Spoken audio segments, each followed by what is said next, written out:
నమస్తే welcome to our channel నేను miss సిరి ఏపీలో అయితే అనూహ్య పరిణామాలు చోటు చేసుకుంటున్నాయి. ఇప్పుడే అందిన వార్త ప్రకారం చూసుకున్నట్టయితే ఈసీ ఒక సంచలన నిర్ణయం తీసుకున్నట్టు కనిపిస్తుంది. ఏపీ డీజీపీని అయితే బదిలీ చేసినట్టు మనకి వార్తలు తెలుస్తుంది, వార్తలు అయితే వస్తుంది.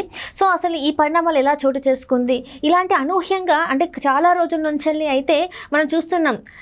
ఏపీ డీజీపీని బదిలీ చేయాలి అని చెప్పేసి చాలామంది నేతలు అయితే ఈసీకి ఫిర్యాదు చేశారు. కానీ ఈ రోజు మాత్రం బదిలీ చేశారు. సో దీని పరిణామాలు ఎలా ఉండబోతున్నాయి, అసలు ఎందుకు చేయాల్సి వచ్చింది, ఈ అంశాన్ని మనకి వివరించడానికి మనతో పాటు ఉన్నారు ప్రముఖ రాజకీయ విశ్లేషకులు సీతారత్న కుమారి గారు.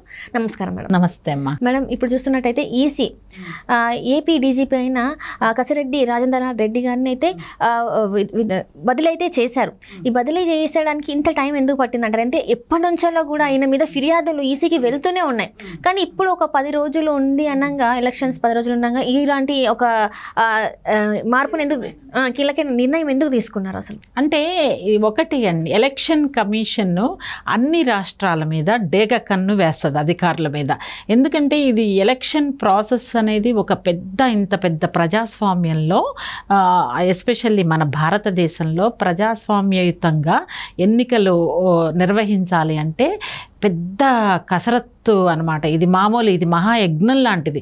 కొన్ని వేల కోట్లు ఖర్చు అవుతాయి, కొన్ని లక్షల మంది దీని మీద పనిచేస్తారు. త్రూఅవుట్ 29 రాష్ట్రాల్లో కూడా ప్రభుత్వ యంత్రాంగాన్ని ఉపయోగించుకొని ఆ ప్రభుత్వ యంత్రాంగం అప్పటి వరకు అధికారంలో ఉన్న పార్టీ దగ్గర ఉన్నటువంటి ఆ ప్రభుత్వ యంత్రాంగం ఆ ప్రభుత్వానికి ఫేవర్గా ఉండకుండా చూడవలసినటువంటి బాధ్యత కూడా ఎలక్షన్ కమిషన్దే. ఎందుకనంటే 5 ఏళ్ల నుంచి ప్రభుత్వము అధికారులు కలిసి పనిచేస్తారు. అయితే ఎలక్షన్ కోడ్ అమల్లోకి వచ్చిన తర్వాత అధికారులు సమానంగా ఉండాలి. అన్ని రాజకీయ పార్టీలని సమదృష్టితో చూడాలి. అంతేగాని అధికార పార్టీకి తొత్తుల్లాగా వ్యవహరించి, అపోజిషన్ పార్టీ వాళ్ళకి వ్యతిరేకంగా వ్యవహరించి, అపోజిషన్ పార్టీ వాళ్ళు దాడికి గురి కాబడినా కూడా అధికార పార్టీ వాళ్ళని అరెస్టు చేయకుండా, వాళ్ళని ఏమీ అనకుండా బాధితుల మీదే కేసులు పెట్టినటువంటి పరిస్థితుల్ని ఆంధ్రప్రదేశ్లో మనం చూసాము. అటువంటి సిచ్యుయేషన్ ఉంది. ఎందుకంటే వైఎస్ఆర్సీపీ ఇతర రాజకీయ పార్టీల యొక్క కార్యకర్తలను కానీ నాయకుల్ని కానీ దౌర్జన్యం, దాష్టీకం, వాళ్ళ మీద దాడులు, విపరీతమైన భయభ్రాంతులకి గురి చేసినా కూడా పోలీస్ యంత్రాంగం అధికార పార్టీ నాయకుల్ని ఏమీ అనకుండా వాళ్ళే ఎవరైతే ఇబ్బంది పెట్టారో వాళ్ళ మీద కేసులు పెట్టకుండా బాధితుల మీదే కేసులు పెట్టిన సందర్భాలని మనం ఈ 5 ఏళ్లలో చాలాసార్లు గమనించాము, చూసాము. ప్రజలు కూడా మొత్తుకుంటున్నారు. కానీ ఎలక్షన్ కమిషన్ అధికారులు నోటిఫికేషన్ విడుదల చేసిన తర్వాత ఈ పనులన్నీ ఆపేయాలి. అధికార పార్టీకి తొత్తుల్లాగా వ్యవహరించినటువంటి సీనియర్ ఐఏఎస్లు కానీ ఐపీఎస్ అధికారులు కానీ అన్ని రాజకీయ పార్టీల్ని సమదృష్టితో చూడవలసినటువంటి బాధ్యత వాళ్ళ మీద ఉంది. అయితే ఇంత జరుగుతున్నా కూడా ఈ మధ్యన క్రాంతి రాణా విజయవాడ పోలీస్ ఆఫీసర్ని, ఇంకొక ఆయనతో పాటు ఇంకొక సీనియర్ పోలీస్ అధికారిని, వీళ్ళందరినీ కూడా వరస పెట్టి తీసేస్తున్న సందర్భాన్ని మనం చూస్తున్నాం. ఎందుకు తీసేస్తుంది ఎలక్షన్ కమిషన్? ఎందుకు సిఎస్కి ఆదేశాలు ఇస్తుంది? ఆల్టర్నేటివ్ నేమ్స్ సజెస్ట్ చేయండి, వాళ్ళని ఇమ్మీడియట్గా విధుల నుంచి తప్పించండి, నెక్స్ట్ లెవెల్ ఆఫీసర్స్ ఎవరైతే ఉన్నారో వాళ్ళ పేర్లను పంపించండి అని ఎలక్షన్ కమిషన్ ఆదేశాలు ఇచ్చింది అంటే కనుక అది ఇప్పుడున్నటువంటి రాష్ట్ర ప్రభుత్వానికి అవమానకరం. ముఖ్యంగా ఈ అధికారులకు అత్యంత అవమానకరం.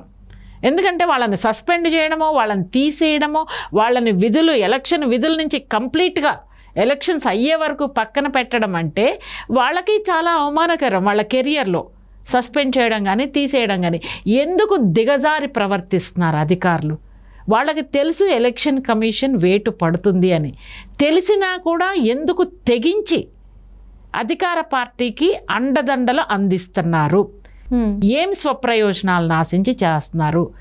ఏమి ప్రమోషన్ల కోసం చేస్తున్నారా? ఇతరత్ర ఇంకేమన్నా బెనిఫిట్స్ మీకు వస్తున్నాయా? ఇవన్నీ ప్రజల్లో ఒక సందేహం కలుగుతుంది. ఇతర రాజకీయ పార్టీల్లో కూడా ఇలాంటి థాట్ ప్రాసెస్ రావడానికి అవకాశం ఉంది.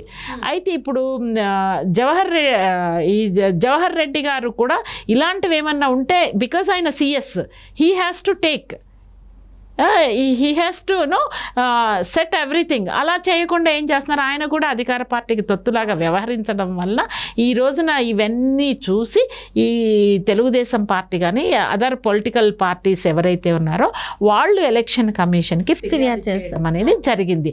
ఫిర్యాదు చేసిన వెంటనే కూడా ఎలక్షన్ కమిషన్ ఇమీడియట్గా స్టెప్స్ తీసుకోదు. ఇలా ఫిర్యాదు రాగానే ఇలా స్టెప్స్ తీసుకోదు. They have their own process. ఆ ప్రాసెస్లో వాళ్ళు ఏంటంటే everything they will go as per their norms, as per their policy, as per their procedure. There is a separate procedure. ఆ ప్రొసీజర్లో వాళ్ళు మొత్తం ఎంక్వైరీ చేసుకుంటారు.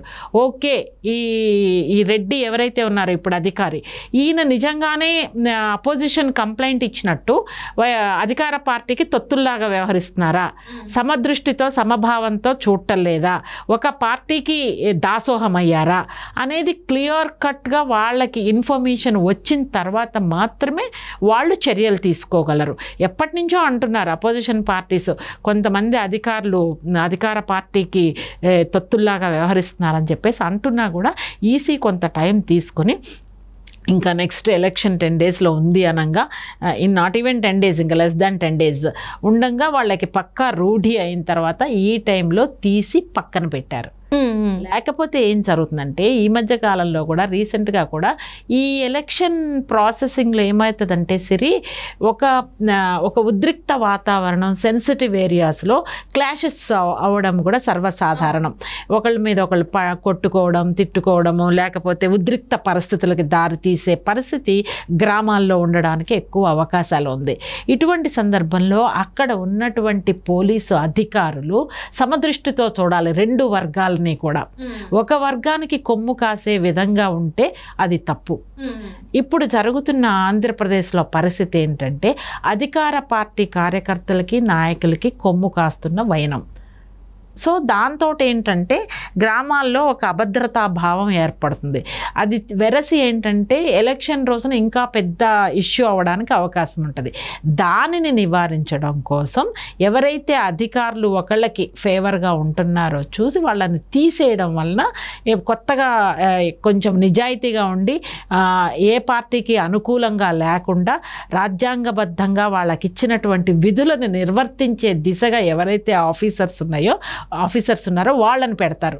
వాళ్ళు ఏం చేస్తారంటే ఇలాంటి ఇష్యూస్ ఏమన్నా డెవలప్ అయినప్పుడు, ఏదన్నా క్లాషెస్ డెవలప్ అయినా, ఏమన్నా ఉద్రిక్త వాతావరణ పరిస్థితులు ఉన్నా కూడా వాళ్ళు ఏంటంటే రెండు వర్గాలని కంట్రోల్ చేస్తారు.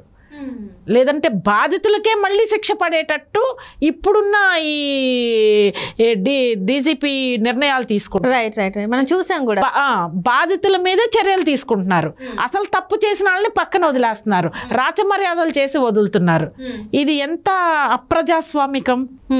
సో అందుకోసం ఏంటంటే ఎలక్షన్ కమిషన్ నిర్ణయం తీసుకొని ఇమీడియట్గా వీళ్ళని తీసి పక్కన పెట్టడం అనేది జరిగింది. ఎలక్షన్ కమిషన్ ప్రాసెస్ చట్టబద్ధంగా వ్యవహరిస్తుంది అనడానికి ఇప్పుడు తీసుకున్నటువంటి నిర్ణయం ఒక ప్రత్యక్ష నిదర్శనం. Right thank you so much.